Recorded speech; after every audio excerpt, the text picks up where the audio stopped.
Welcome to this edition of On Politics. I'm Dr. Eric Morrow at Tarleton State University, and we're glad you're joining us today for another show. We broadcast here on KTRL 90.5 FM every Sunday at noon and stream on tarletonradio.com. And the show is On Politics with Eric Morrow. And the focus of this show is not about the partisan clamor that we see around us, unless we look at the political side of it and why it happens. It's not about really taking sides. It's about looking at information and data, engaging with the issues that are out there that are significant, that are happening within politics and government and public policy, and trying to get you more information so that you can examine these issues and you can engage with them as you're interested, as they impact you. You can be aware of what's happening and the things that leaders, our elected leaders, and others in public service are having to address at the moment. And so we're glad you join us each week. Know that you can go back and look at previous shows or listen to them on SoundCloud. You can also download where you get your podcast. And of course, follow us on Facebook. That's On Politics with Eric Morrow for updates and interesting reads related to the issues we discuss on the show, and other things as well that we find engaging or interesting that are happening out there in the world of politics. One of the things that I wanted to do today with the show was to look back historically, as many people are doing right now in this month of June, to 1921 and the race riots and the massacre that happens in Tulsa, Oklahoma. And one of the reasons I want to do this is because I've taught a course on the politics of civil rights. And of course, this is a focal point, especially in terms of our modern era and going back and looking at what actually happened, because the Tulsa Race Massacre is one of those events that gets covered over time. It's just not looked at and examined for what it was when it happened. And it had happened, of course, the actual event, which it continued through the month of June, was between May 31st and June 1, where more than 35 city blocks in Tulsa, which was the area where blacks or African Americans lived, and their businesses, where it was estimated that 191 businesses were destroyed and over 10,000 black residents were displaced from the Greenwood neighborhood in Tulsa. And so there's still, for weeks, things were happening in Tulsa after that. And the significance of this event, and we'll get into some of the details as we go forward, is that for so long it was ignored. It was not examined. It was not looked at for what of the challenges that it happened, the people who lost their lives, the people that lost their livelihoods, and so forth. And so it's important that we see today, 100 years later, and especially really over the last 20 years, that this has been given much more attention in understanding what really happened, what was the significance of it, what it said about race relations and the challenges of that in our country at that time, which is something that is very political. It is very engaging with people when we start to talk about issues of race. And as we've seen over the last several years, and we say even longer than that, but especially with the George Floyd incident, with all that has happened and the attention that's been given to the challenges we still have in our country that impact those relations, that come out in events like what happened to George Floyd and what has happened to others, that show that there are significant challenges there.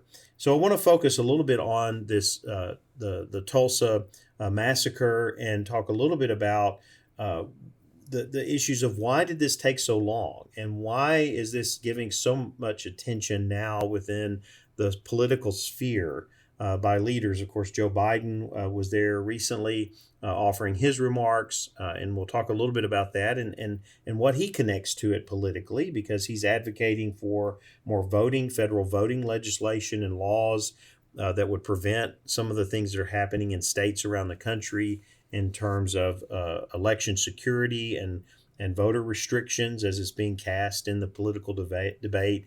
We've discussed this on the show for a couple of weeks and looking at these laws, especially the one in Texas that was recently derailed by Democrats walking out near the end of the session, and most likely will come up again in a special session. But going back to the Tulsa Massacre, looking back over a century to this event of the Tulsa Race Riot of 1921, we see that there was progress being made in terms of freedom, in terms of social movement, social mobility. You had a part of Tulsa, Oklahoma that was where African Americans were able to make significant progress in terms of their opportunity in this country and in Tulsa, and being able to generate income, to get educations, to have their own businesses, to have a level of freedom, which at this time, if we look back on that, we would say, well, there were still significant challenges there, very segregated. You could see where many people were employed by white businesses in white parts of the community. There were elements there that, yes, were a part of life in this country in many places throughout the country itself. But there were also promising things as well. There were also things that were happening where people as human beings, no matter what their color of their skin, were able to progress, to have opportunity, to have freedom, to have economic freedom and opportunity, and educational and so forth. And here it was flourishing.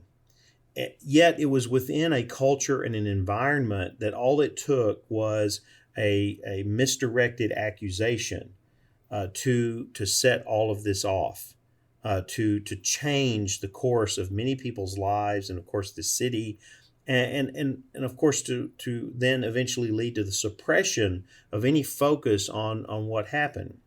And where this came to light in terms of more intense focus on it, even though that it was known, and the people who experienced it that lived on in the generations that followed, was because of the mention of mass graves that began to be explored in the late 1990s, where you had a state commission in Oklahoma that started to look for these mass burial sites in Tulsa. And the panel, which was called the Tulsa Race Riot Commission, was created in 1997 by the Oklahoma State Legislature to investigate what happened in the city in 1921. And of course, estimates were that 200 to 300, maybe even more, Black citizens were killed, with the burning of thousands of residences and businesses, destroying one of the most prosperous business districts in the Southwest. And so it was interesting because in the mind of our country, many people in our country, when we look back at race conflict and riots and things like this, of course, our memory is limited. Looking back, some think the racial disturbances of the 60s. But when we go back a century ago, there was so much more in terms of violence. There was so much more in terms of retaliation or violence directed at Blacks that was just ignored, that was just covered over. And I think this is one of the things that we're seeing that makes this so significant, is that we're going back and looking at some of this that represents some of the worst in terms of our country, our behavior, our engagement with other people, our recognition of our common humanity. Many of these things that we've struggled with throughout the 20th century, but we're going back and looking at how really significant this was. We're realizing and examining that within the context of our country and its freedom and its challenges and its struggles, that we've got to go back and look at these things to see the impact that they've made on succeeding generations of people. And we need to recognize them for what they are and what they were.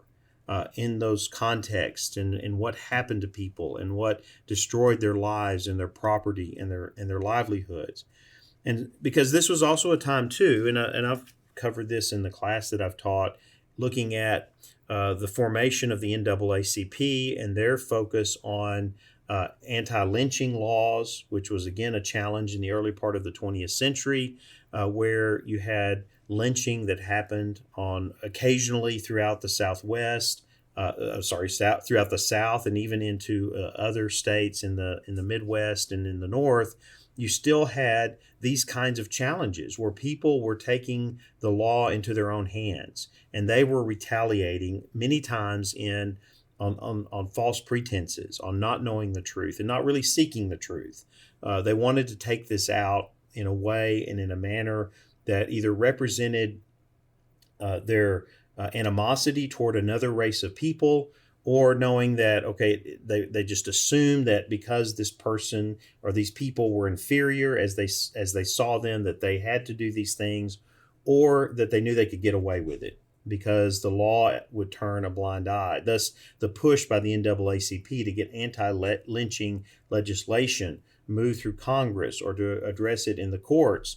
Of course, it would take several decades more before some of these things would stick, and the federal government then would assume some of the responsibility. Again, we don't see that until the Civil Rights Act and other legislation that will happen later, mid-20th century, that begins to put more teeth in this and begins to do more to protect the rights and the freedoms of blacks throughout this country.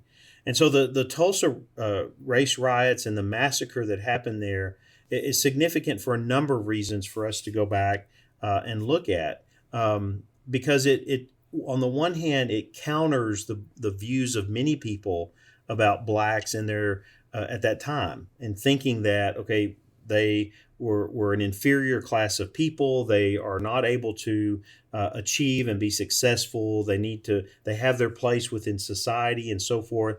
I mean, this broke all of those views and those the inadequate way in which people saw this, and the really wrong ideas they had about people who were human beings that had significant potential. And now within this context and the way that the Greenwood neighborhood and all of that around it grew up gave that environment for people to be successful and people to take care of themselves and to explore their freedom and to explore their potential as human beings. And so this is quite significant that in going back to look at this, to say that we can't cover over these kinds of things. We have to push back against generations of people who followed, who didn't want to engage with what really happened, that didn't want to look at race disparity there and look at it in terms of violence of whites on blacks, and be able to say, okay, who's actually in the wrong here? Who would take this into their own hands and be willing to do this kind of damage and to do this kind of violence upon other human beings? And so one of the political aspects of this that I think are very significant, and this is something to me that in looking at all of the debates that are going on when we talk about race, when we talk about the issues that still persist, that flare up from time to time, is the need for those who are our leaders, those who are our political leaders, to engage with the past, but also to engage with the future in trying to help those that are in office and those that are community leaders to work for solutions that bring people together with respect and engagement, a level of engagement that is for the benefit of all involved within a community. And that's where I think it becomes a challenge, because the tendency there, because of our political challenges today and the partisanship we see and where people are on different sides of different issues, is that you have some that are working for a national solution. How do we address this at the federal government? that then, as we did with civil rights, as we did with voting rights, so that then over time, some of these inequities, some of these challenges, some of the concerns that people have about elements of racism that still persist, both culturally, societally, institutionally, are addressed and engaged with, so that we don't see incidents happen like what we've seen over the past few years. That's one approach, and that's a challenging approach too, because many of these issues, like what we see in Tulsa, are issues within a geographic region, within a community, and it's not going to be resolved completely. It's certainly the role of the federal government there is there to uphold law and to promote working towards solutions that are not violent, but that work within the law and that work within the resources that can be put into the government and programming and things like that to bring people together to discuss these issues. But at the federal level, it is so far removed, and it is not a one size fits all. And I think this is where the challenge is on both sides. Again, when we talk about both sides of the aisle, Republicans and Democrats, is how you approach it. Because on the one hand, as Biden will talk about in a moment, proposes new voting rights laws at the federal level in terms of federal government engaging with these kinds of issues. You also have others who'd say, no, the federal government needs to stay completely away and not be engaged. Let these things be solved at the state level. Let things be solved at the community level. Again, which I think is a very valid approach, but often what's missing in that equation are the resources, right? The resources that can come from the state or a community in order to help move things forward in terms of dialogue, in terms of promoting integration, that affirm an environment of mutual respect, that attempts to head off any kind of responses that are going to lead toward violence, and that it's about communities, about dialogue, about engagement with the critical issues that are happening that impact people's lives in a productive way. And that's where the federal government can come in. That's where it has in the past in terms of resources needed to address major social challenges, major economic challenges within a certain area. And that's where it can also be helpful if you have people within a community that are willing to commit to finding solutions, right? To knowing that some of these problems are not going to be easily resolved. Some of these tensions are not going to be easily addressed, but that the progress toward doing that has to happen, and that community leaders, religious leaders, civic leaders, leaders of organizations that provide help and assistance, business leaders, that people are willing to come together and try to work towards solutions to make a community a better place and to enhance the quality of life there. But I would also say, and that's the point of bringing this the Tulsa race riot into this discussion, is that we've got to be cognizant of the past. We've got to understand what has led us to this point and led us to engage with the need to engage with these issues in the way that we do. We need to remember, we certainly need to remember the victims, the people who unjustly suffered through events like this that happened not just in Tulsa, but throughout the country, and have continued to happen at various times in various ways, when we know that people who are not willing to commit to dialogue and who do not have mutual respect for the humanity of another person want to use violence to try to advocate their position, their message, to achieve their goals, whatever they may be. We've got to work against that, and we've got to create the environments, work on building the environments, take what's already there and what's been accomplished by people in previous generations, and within our communities, create that kind of dialogue and acceptance and respect and recognition of human dignity that helps us to address the critical problems and challenges that we have. So as we have with this show and with this month in which there are these commemorations going on in Tulsa and in other parts of the country, we need to look back at this incident. And I would encourage you to do more reading about it. For many people, it's something that they're not aware of. Fortunately, we have much more coverage by the media, much more attention being given to it.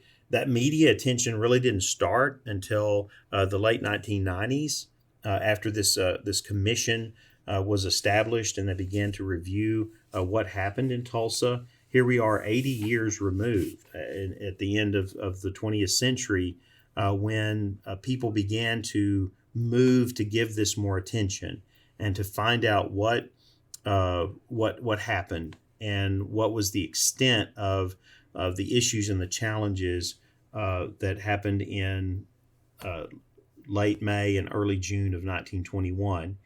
And then for another 20 years now, to give this even more national attention. I think that's what we need to concern ourselves with as well, is that we need that awareness. We don't need to repeat these kinds of events. We don't even need to come close to anything like this happening.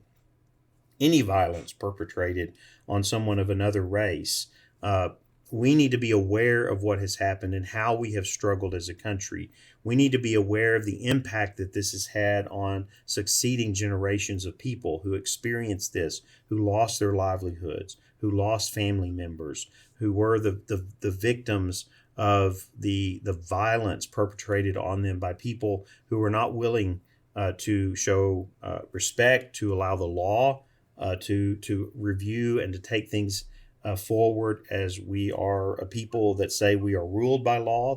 The rule of law is important in maintaining order in our society, and we need to understand that, and to work within that context, to advocate for people coming together and offering sincere dialogue, sincere discussion, and then action, moving on that in order to promote solutions, or at least efforts to address some of the problems that we see today.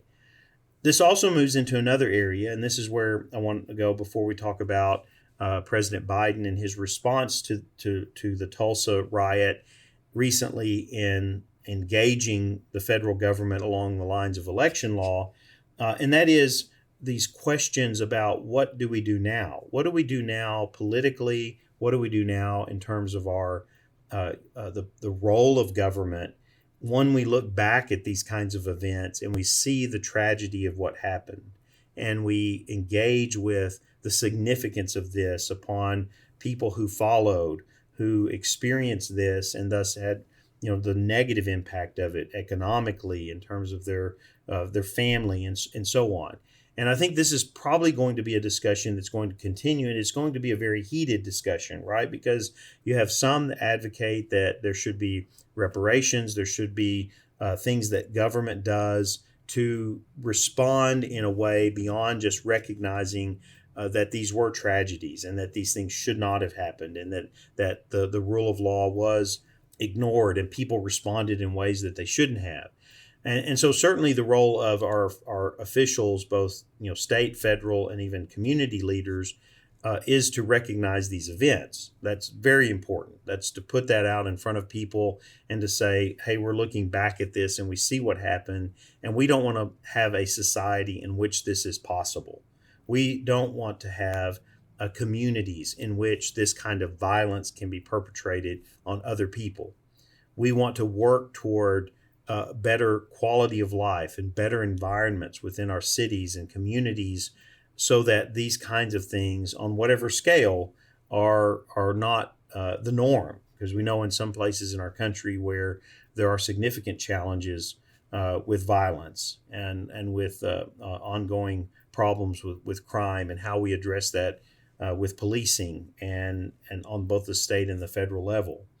But the other part of this, too, that I think is going to become much more challenging is, how do you respond to this at the state level? How do you respond to this at the local level? Because you can go to some communities where there are great programs in place and people dialoguing and conversing about significant challenges.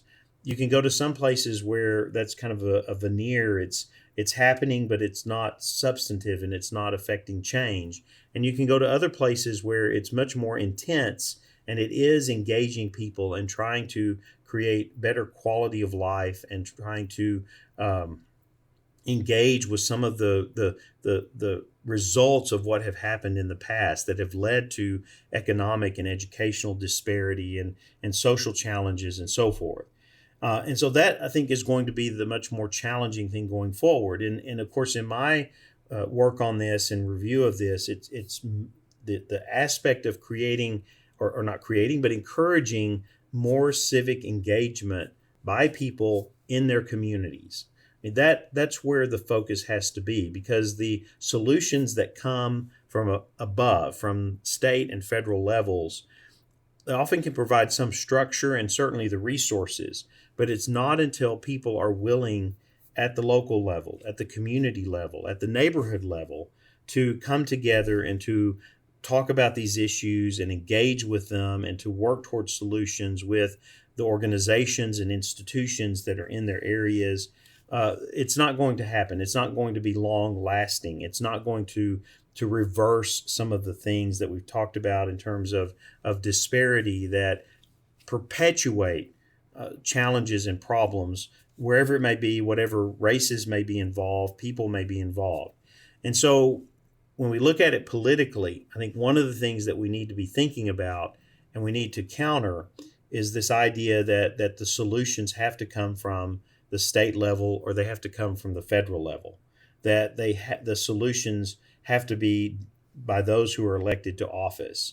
That's not a proper way to understand our democracy in this country. It's not a proper way to understand the responsibilities we have based on our freedom to be able to engage in these issues, to be able to be concerned about society as a whole, our social contract here, that it's not just us. It's not so much about the individual and our right to this, our right to do that, our freedom to do this, but it's also our concern for the greater community and the lives of those around us, no matter what their background, no matter what their race, no matter what the color of their skin, because they are human beings. And our Constitution and our laws, as we've worked out over the time, not to say it's been ideal at any point, but is that applies to every human being. That applies to people, to human persons.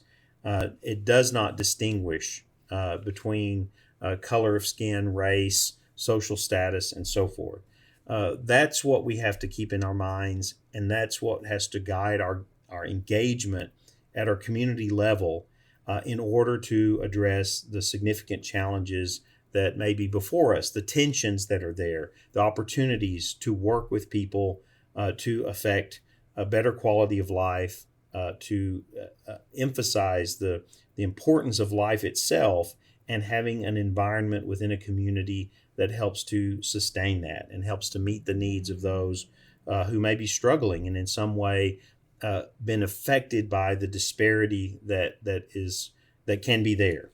And so look back. I encourage you to look into this and learn more about the Tulsa Massacre and what happened, to understand and see these kinds of events that have had a significant impact on the lives of people, especially events that were covered over, were not given the attention they needed, because this, I think, is going to be more of what we see within our country and our society, is coming to grips with these kinds of things in our history, but then also working and responding to them by saying, let's not let something happen like this again.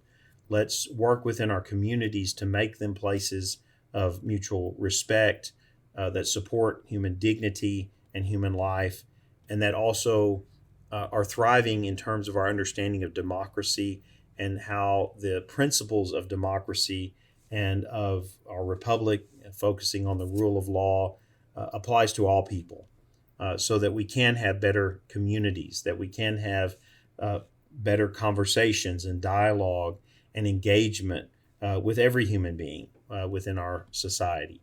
We're going to take a quick break, and when we come back, we'll talk about this event in terms of President Biden and what he has discussed in terms of voting rights law for the federal government to counter what's happening in some of the states. And then we'll also get a little closer to home in Texas, where we'll talk about the wrap up of the legislative session. Will there be a special session this summer? And what will be a part of that if it happens? We'll be right back. I'm Rissa. I'm Taylor. And we are the Music Business Babes. Music Business Babes is a music-based bi-weekly podcast where we answer tough industry-related questions, discuss updates in the industry, provide insight from our own personal experiences, and share fun stories along the way.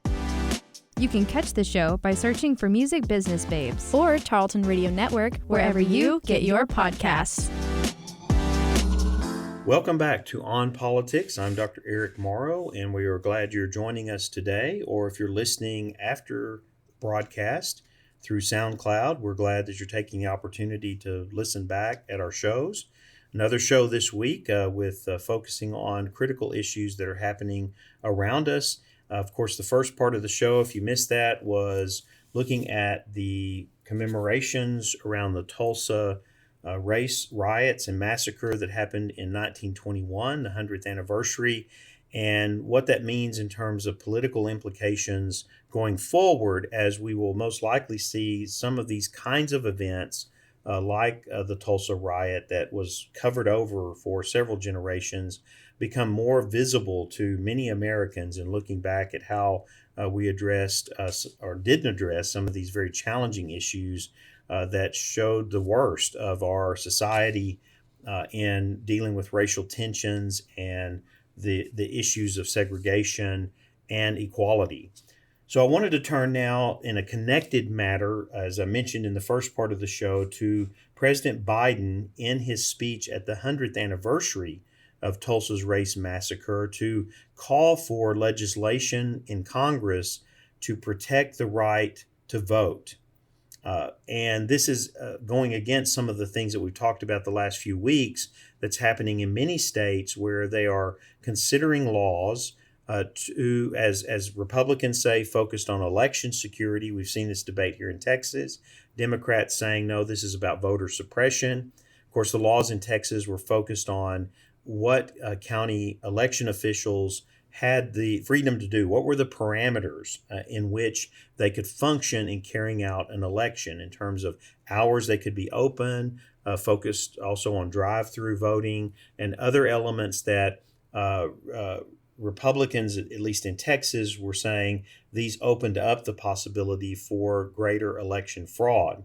The other side was saying, well, no, these are flexibility that offers election officials the potential to get more voters, registered voters, to vote, to have that opportunity, to have a variety of means in which to do it.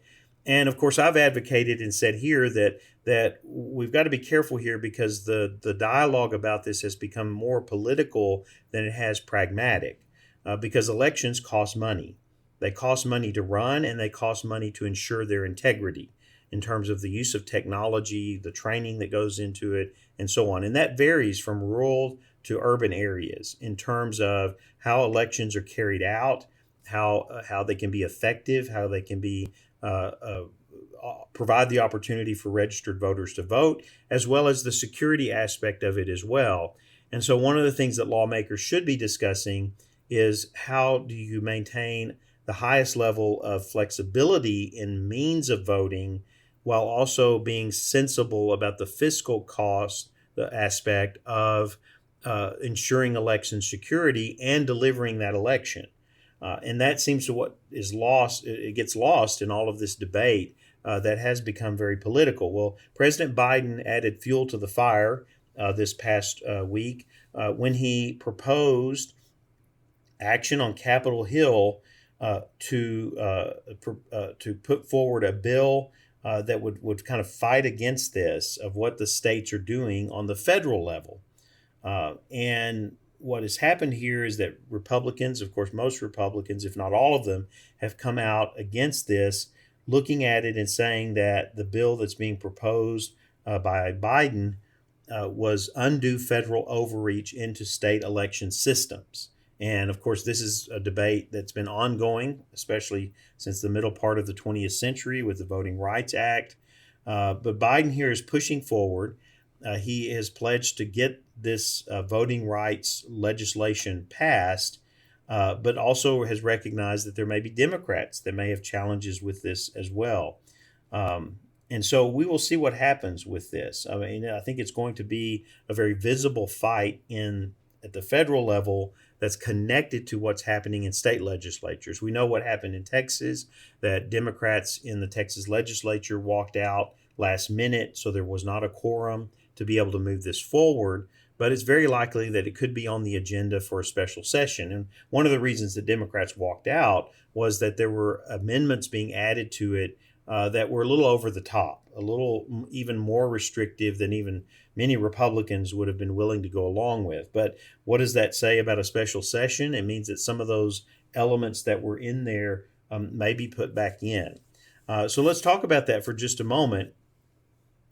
Because there's been a number of articles and editorials about this that this is going to become even a more heated battle in Texas, but that it also could be the fact that Republicans may have their way if we have a special session.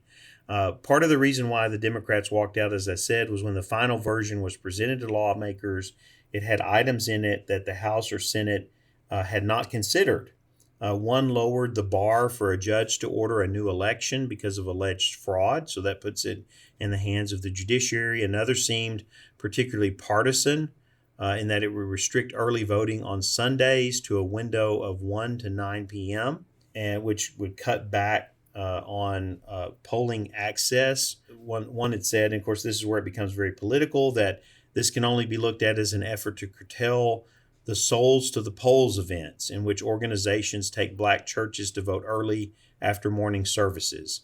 GOP legislators now say it was a mistake in the bill's drafting, even though some had defended it without catching an alleged typo that was in the legislation. So what does this look like? Well, we most likely will see a special session in the Texas legislature, depending on what the governor decides to do in engaging this. And there's already odds within the GOP leadership over this and what should be covered, because some of the legislation, as we saw in this session, has been a challenge to the role that Governor Abbott has had in using his executive authority in the pandemic. And thus we see some disparity there. Not disparity, but disagreement between top Republican leaders over what should be the focus going forward in terms of a special session. So it remains to be seen, what's going to happen, because Abbott has threatened some vetoes. You've had debates, the tensions there between Governor Abbott, Lieutenant Governor Dan Patrick, House Speaker Dade Phelan, on how to approach this elections bill if it comes back up, and what other legislation should be on the special session agenda. And so this is going to be played out over the next few weeks, and it's something that we'll be covering, especially since special sessions are somewhat unique in our modern era. Although they happen, sometimes they're very short because there are loose ends that are not wrapped up in the regular session. It's been a long time since we've had a lengthy ongoing, or at least a few sessions. There were some years in the past where we had multiple special sessions. But again, it's going to be political tensions, political debates here about what's actually supposed to be on the agenda. Texas law, the Constitution, stipulates that it's the governor that decides that. And he could very well hold some things hostage in a way of saying, well, this is the issue I want you to look at first, and then we'll get to this if the decision is favorable on the issue that he wants. And of course, this election law, this review of election laws and this proposed legislation on elections could be at the front of the list. And that's what Abbott has made clear. He wants the legislature to finish the job on Senate Bill 7, particularly because it is a popular issue out there with those that may have been dissatisfied with the outcome of the election of 2020 and looking at the potential of, well, how did this happen? It was in the pandemic. There were different approaches that were taken to carrying out the election. Did this contribute to that result? Abbott also may call a special session that would deal with some of the bills that the Lieutenant Governor, Dan Patrick, was advocating, such as banning transgender students from playing on sports teams based on their gender identity, preventing local governments from using taxpayer funds for lobbyists, and punish social media companies for censoring Texans based on their political viewpoints. These were three signature issues of the Lieutenant Governor that he wanted to see done before the legislature adjourned, but it did not happen. Patrick has also asked Abbott to include in any special session a proposal to outlaw gender-affirming health care for minors, which had also died in the House, so something that they wanted to be carried forward. And again, he's also called for using a special session to continue to push hard for direct ratepayer relief for residential power customers after the February winter weather crisis.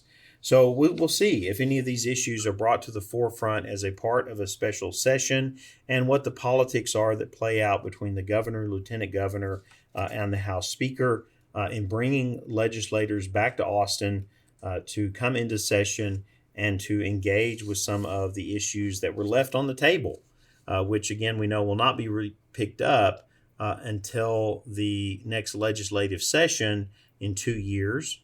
Starts in January of 2023, unless there is a special session. The other side of this, too, is that we already know there will be a special session this fall once the results of the 2020 census are available to states and they begin the redistricting process, that the legislature will have to come back into session to look at maps and to decide on the redistricting and the maps that will apply to state, House, and Senate districts, as well as to U.S. House of Representative districts in the state of Texas. And we know that can be a very political and controversial process as well. As we look to the last part of the show here, there are some things that I wanted to bring to your attention in looking back at the legislative session and some of the things that were successful. And then, of course, we've already talked about some of the things that either were failed because they did not get through the process in time, that are on the agenda for a special session, or potentially, like voting restrictions, election security, transgender students in school sports, revoking physicians' medical licenses for providing gender-affirming medical care, taxpayer-funded lobbying, and so on. So the governor's pandemic powers, this was one that was on the session and the agenda for the legislature early on that did not make it through either. But there are one that's been signed into law with Senate Bill 8, the fetal heartbeat bill, which was the abortion law that we talked about last week, sent to him for signature. And these are things that it looks like will go through, are the permitless carry of handguns, that's open carry, the state budget, which that process was completed by the legislature, the winter storm response of the state, the House Bill 3979 addressing the teaching or the prohibition on teaching critical race theory in public schools, and then other things that got through that are certainly signature items that are along the lines of things that connect with voters leading into the next election cycle, the national anthem bill, the broadband expansion bill, ban the abortion if Roe v. Wade is overturned, and then protecting churches from closure during disasters. So there's a lot here that has happened in the state legislature. Some of this is major in terms of its impact.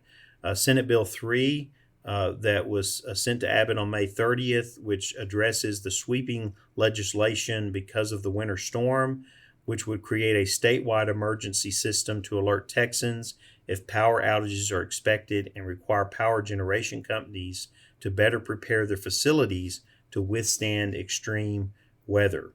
So a major one coming out of the events of this last um, uh, the winter storm that we had back in February. Senate Bill 1, of course, related to the state budget. The one that must pass so that the government can be funded and government programs and institutions. It's the state budget for the 2022-23 biennium. Lawmakers entered the session expecting to make major cuts, but financial forecasts improved, and so we do have a budget that does not have cuts. In fact, the challenge has been where to spend additional revenue, where to use federal funding that's being provided as a part of the pandemic relief. Another one that I had mentioned, the National Anthem Bill. This conservative-backed bill would require any professional sports teams with contracts with state government to play the national anthem before the start of a game. Of course, we know some of the background and history on the challenges there. Broadband expansion, one that might impact some of our listeners. This measure would aim to incentivize the expansion of broadband internet access to areas across the state through the creation of the State Broadband Development Office, which would award grants, low-interest loans, and other incentives to build out broadband access. So something that may be of benefit to those in rural areas that do not have fully that kind of access. And of course, one that was on the religious freedom front, House Bill 1239, sent to Abbott on May 28th, protecting churches from closure during disasters. This measure would ban public officials from closing churches or other places of worship during a disaster declaration. And that one we'll save for a future show when we look at legislation both on the federal and state levels that has come out addressing religious freedom or establishment clause issues in the First Amendment. I like to do a show occasionally on that where we try to look at what's happening and developing in that area of law. As we wrap up the show today, I'm looking forward to getting back to having some interviews. One of the things that we're trying to look at, I do have some people lined up that will give us more behind the scenes of what goes on in the state legislature as we wrap up the session. As they wrap it up, they've already done that, but it's good to kind of look back and see some of the political dynamics that are going on there.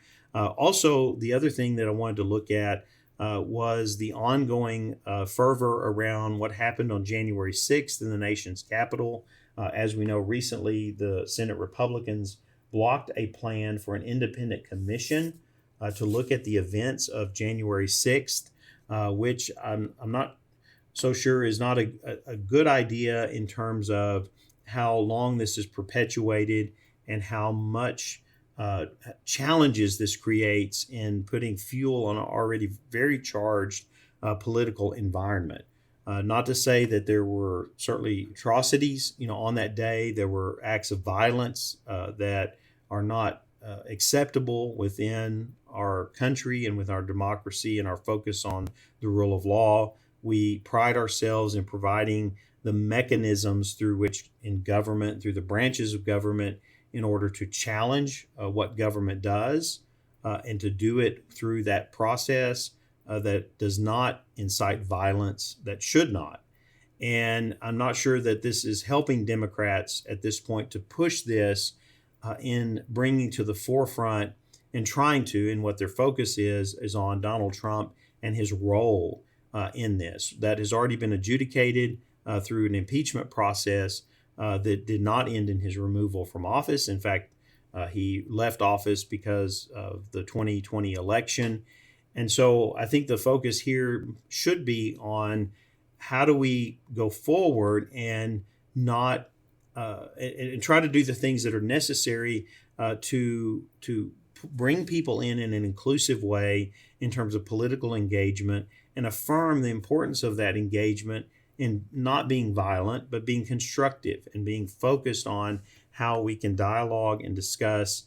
Again, going back to some of the things that I talked about at the beginning of the show in the first segment of how do we navigate all of this? How do we navigate these political challenges in a way that promotes stability? It promotes the rule of law. It promotes again, not certainly being willing to engage with the serious problems and challenges of our government and the way we govern ourselves, but doing it in a constructive way, not in a way that's about destroying property, injuring lives, taking lives, threatening through violence in a way that could create a level of instability that we certainly do not want to see in this country for our benefit, the benefit of our children and future generations. So that will be upcoming. I want to have an interview on that, and we'll be bringing someone on the show to be able to discuss that.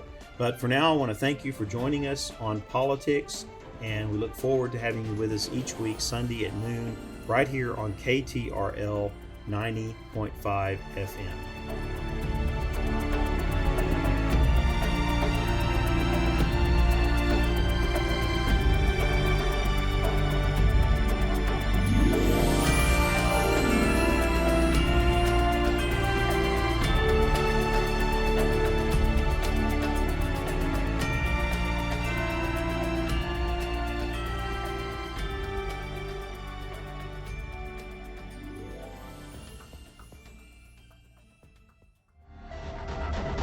This has been a Tarleton Radio Network podcast with production from me, Taylor Welch. And me, Carissa Cole. Find more great shows by searching Tarleton Radio Network wherever you get your podcasts.